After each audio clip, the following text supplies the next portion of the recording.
Om Swastiastu. Assalamualaikum warahmatullahi wabarakatuh. Salam sejahtera buat kita semua. Salam Namo Buddhaya dan salam harmoni. Perkenalkan, nama saya Komang Krisna Wirawan dengan NIM 2111031312 dari kelas H.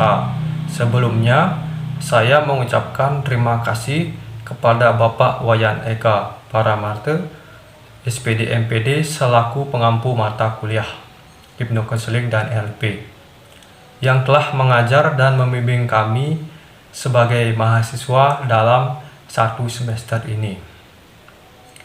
Adapun testimoni yang akan saya berikan ini berupa kesan dalam setiap materi dan praktek yang diberikan, mulai dari pengenalan hipnosis.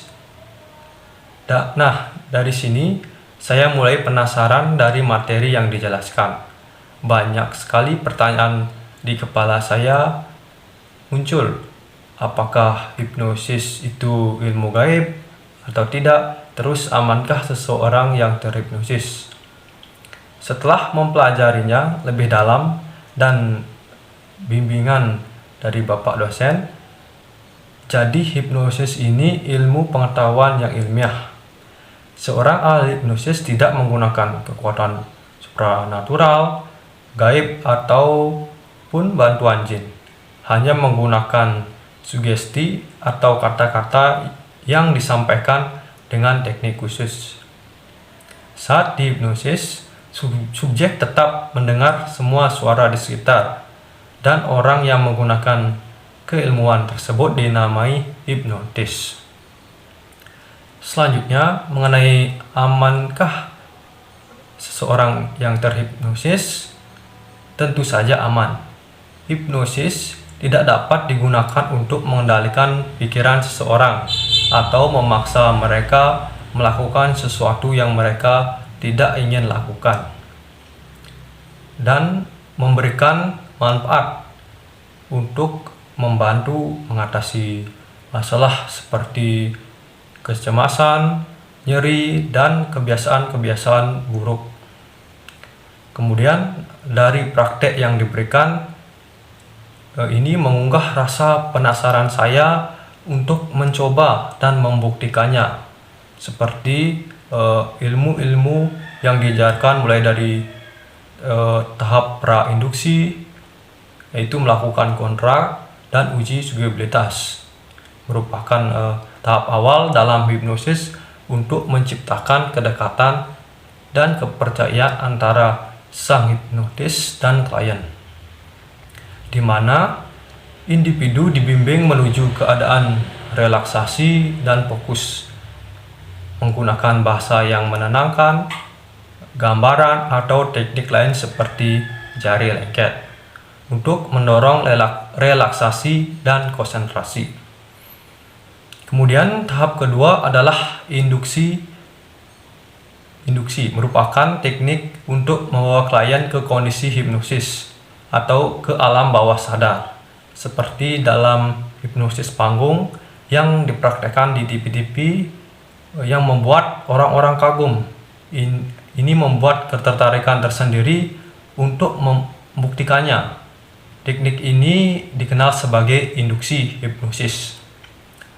Fase induksi dari proses hipnosis adalah di mana seorang dibimbing ke dalam keadaan hipnosisnya sendiri, di mana penghipnotis kemudian dapat menggunakan berbagai jenis pendalaman keadaan untuk memastikan orang tersebut cukup terhipnotis dan bahwa mereka terhipnotis. Tahap selanjutnya yaitu depending, agar rileks lebih dalam. Depending dilakukan dengan cara hitungan sederhana, membayangkan menuruni tangga, berada di tempat kedamaian, dan sebagainya. Kemudian tahap sugesti, perlu dipahami bahwa tahapan pemberian sugesti ini sangat perlu diperhatikan, karena apapun yang akan dikatakan penghipnotis akan direspon pikiran bawah sadar dengan cukup kuat. Oleh karenanya, pemberian sugesti haruslah benar dan aman. Dan terakhir yaitu terminasi. Pada tahap ini proses hipnosis pun diakhiri. Kita akan kembali dibawa menuju alam sadar, tentunya dengan tidak langsung dibangunkan begitu saja. Ada kata-kata yang akan membawa kembali bangun. Cara melakukan terminasi secara umum bisa dilakukan dengan memberi hitungan 1 sampai dengan 10, di mana tiap hitungan klien disugesti untuk semakin kembali kepada kesadaran non-hipnosis. Praktek selanjutnya yaitu self-hypnosis atau hipnosis diri. Adalah suatu teknik di mana seorang menggunakan sugesti dan relaksasi untuk mencapai keadaan fokus dan kesadaran yang mendalam. Mirip dengan hipnosis yang dilakukan oleh seorang praktisi hipnosis. Dalam self-hypnosis, individu mengarahkan diri mereka sendiri atau sugesti ke keadaan untuk tujuan tertentu, seperti mengatasi stres, mengubah kebiasaan buruk, meningkatkan konsentrasi, atau mencapai tujuan lainnya. Self-hypnosis bisa dilakukan sendiri di rumah.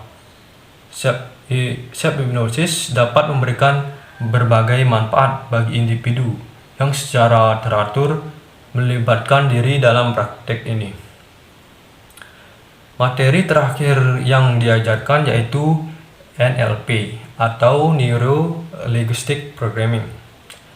Neuro artinya saraf otak atau pikiran lewat panca indera, kemudian linguistik artinya bahasa pikiran, programming artinya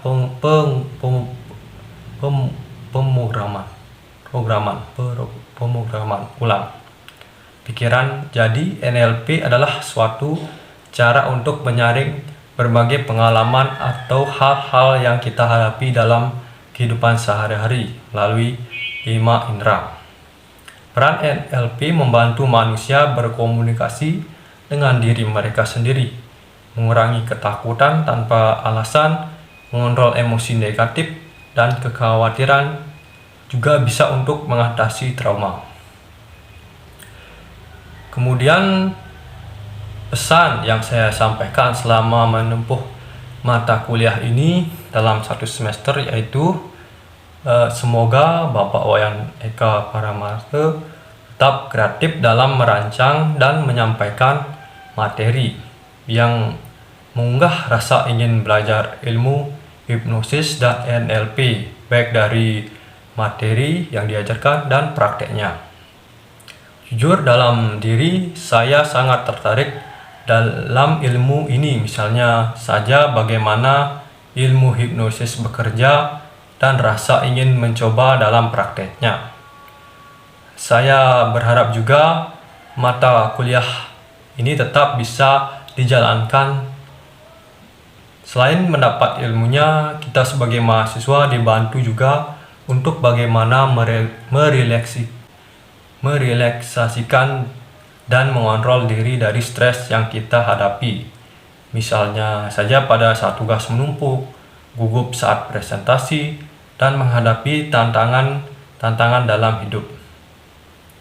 Sekian testimoni perkuliahan yang saya sampaikan. Apabila terdapat kesalahan atau kata-kata yang menyinggung, saya mohon maaf. Dan saya ucapkan terima kasih karena telah menonton. Om Santi Santi Santi Om. Assalamualaikum warahmatullahi wabarakatuh. Salam sejahtera buat kita semua. Salam namo buddhaya dan salam harmoni.